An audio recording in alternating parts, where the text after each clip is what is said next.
Palabras diarias de Dios.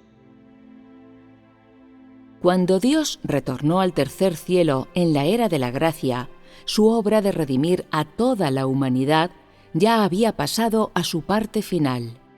Lo único que quedó en la tierra fue la cruz que Jesús cargaba a su espalda, el lino fino con el que lo envolvieron, la corona de espinas y la túnica escarlata que él vistió. Es decir, después de que la obra de la crucifixión de Jesús provocara un gran revuelo, las cosas se volvieron a calmar. Desde entonces, los discípulos de Jesús continuaron su obra con el pastoreo y el riego de las iglesias en todas partes. El contenido de su obra era el siguiente. Le pidieron a todas las personas que se arrepintieran, confesaran sus pecados y fueran bautizadas. Y todos los apóstoles salieron a difundir la historia íntima, la versión sin adornos de la crucifixión de Jesús, y así nadie podía evitar sino postrarse ante Jesús para admitir sus pecados. Y además, los apóstoles fueron a todas partes a transmitir las palabras de Jesús. A partir de entonces, comenzó la edificación de las iglesias en la era de la gracia. Lo que hizo Jesús durante esa era fue también con el fin de hablar de la vida del hombre y de la voluntad del Padre Celestial, aunque al tratarse de una era diferente, muchos de esos dichos y prácticas diferían en gran manera de los de hoy. Sin embargo, la esencia de ambas es la misma. Son precisa y exactamente la obra del Espíritu de Dios en la carne.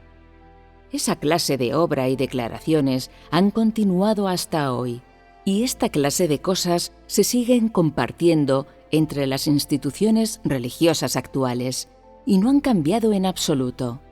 Cuando concluyó la obra de Jesús y las iglesias ya habían entrado en la senda correcta de Jesucristo, Dios inició, sin embargo, planes para otra etapa de su obra, que era el asunto de su venida en la carne en los últimos días. Tal y como lo ve el hombre, la crucifixión de Dios ya ha concluido la obra de su encarnación, redimió a toda la humanidad y esto le permitió tomar posesión de las llaves del Hades. Todos piensan que su obra se ha cumplido por completo. De hecho, desde la perspectiva de Dios, solo se había realizado una pequeña parte de su obra. Lo único que había hecho era redimir a la humanidad. No la había conquistado, y menos aún había cambiado el rostro de Satanás en el hombre.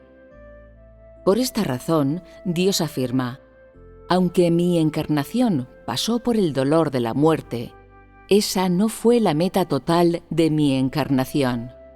Jesús es mi amado Hijo, y fue clavado en la cruz por mí, pero no concluyó exhaustivamente mi obra. Solo llevó a cabo una porción de ella. Así, Dios inició la segunda ronda de planes para continuar con la obra de la encarnación. La intención última de Dios consistía en perfeccionar y ganarse a todas las personas rescatadas de las garras de Satanás, que es la razón por la cual Dios se preparó para hacer frente a los peligros de venir en la carne. Lo que se quiere decir con encarnación se refiere al único que no acarrea gloria, pero aparece en la identidad del Hijo amado y Él es Cristo, en quien Dios se complace. Esa es la razón por la que se dice haciendo frente al peligro. La encarnación tiene un poder diminuto y debe actuar con gran cautela, y su poder está muy lejos de la autoridad del Padre en el cielo. Él solo cumple el ministerio de la carne y lleva a cabo la obra y la comisión de Dios Padre sin involucrarse en otra obra, y solo cumple una parte de ella. Por esta razón, Dios fue llamado el Cristo en cuanto Él vino a la tierra. Este es el significado integrado del nombre. La razón por la que se dice que la venida está acompañada de tentaciones es que solo se está completando un pedazo de la obra. Además, la razón por la que Dios Padre solo lo llama Cristo e Hijo amado, pero no le ha dado toda la gloria, es precisamente porque la encarnación viene a realizar un pedazo de la obra, no a representar al Padre en el cielo, sino más bien a cumplir el ministerio del Hijo amado. Cuando éste complete toda la comisión que ha aceptado sobre sus hombros, el Padre le dará entonces gloria plena junto con la identidad de Padre. Se puede decir que este es el código celestial. Como aquel que ha venido en la carne y el Padre en el cielo están en dos reinos diferentes, solo se miran el uno al otro en espíritu. El Padre velando por el Hijo amado, pero éste siendo incapaz de ver al Padre desde lejos.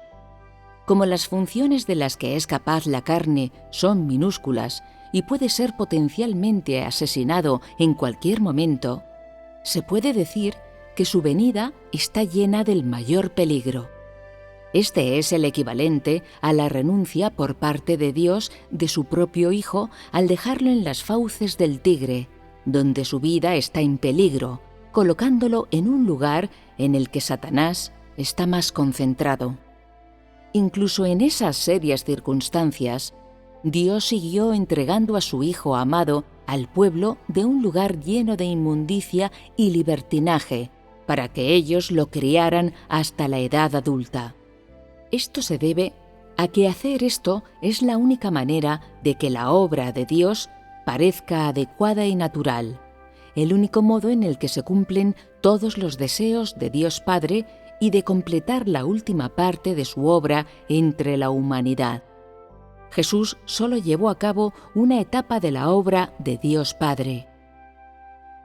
Debido a la barrera impuesta por la encarnación y a las diferencias en la obra a completar, Jesús mismo no sabía que habría un segundo retorno a la carne. Así pues, ningún expositor o profeta de la Biblia se atrevió a profetizar claramente que Dios se encarnaría nuevamente en los últimos días. Esto es, que vendría de nuevo en la carne para llevar a cabo la segunda parte de su obra en ella. Por tanto, nadie se dio cuenta de que Dios ya se había escondido desde hacía mucho tiempo en la carne. No es de sorprender que solo después de que Jesús resucitó y ascendió al cielo, aceptó esta comisión. Así pues, no existe una profecía clara acerca de la segunda encarnación de Dios, y es imponderable para la mente humana. En los muchos libros de profecía que tiene la Biblia, no hay palabras que mencionen esto claramente. Pero cuando Jesús vino a obrar, ya había habido una profecía clara que decía que una virgen estaría encinta y daría a luz a un hijo, lo cual significaba que él fue concebido por medio del Espíritu Santo. Incluso así, Dios siguió diciendo que esto ocurrió con riesgo de muerte.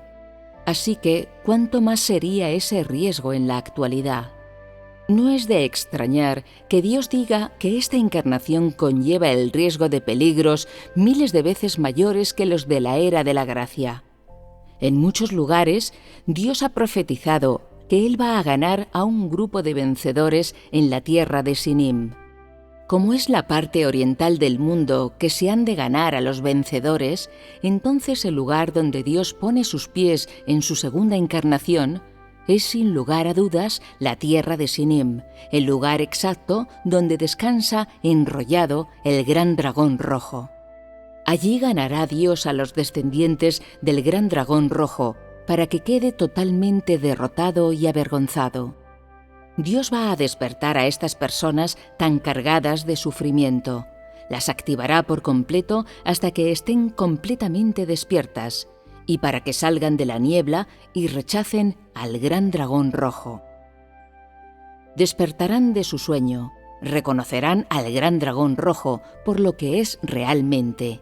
Se volverán capaces de entregar su corazón por entero a Dios. Se levantarán de la opresión de las fuerzas de la oscuridad. Se pondrán de pie en el oriente del mundo y se convertirán en la prueba de la victoria de Dios. Solo de esta manera ganará Dios la gloria. Precisamente por esta razón trajo Dios la obra, que llegó a su fin en Israel, a la tierra donde el gran dragón rojo descansa enrollado, y casi 2000 años después de partir, ha venido de nuevo en la carne para seguir con la obra de la era de la gracia. A simple vista del hombre, Dios está inaugurando una nueva obra en la carne, pero desde el punto de vista de Dios, está prosiguiendo con la obra de la era de la gracia, pero solo tras un interregno de unos cuantos miles de años y con el cambio de la ubicación y el programa de su obra. Aunque el aspecto del cuerpo de la carne que Dios ha adoptado en la obra de hoy parece ser totalmente diferente de Jesús, derivan de la misma esencia y raíz y proceden de la misma fuente. Es posible que tengan muchas diferencias externas, pero las verdades internas de su obra son completamente idénticas. Después de todo, las eras son tan distintas como la noche y el día. Entonces, ¿cómo puede la obra de Dios seguir un patrón inalterable?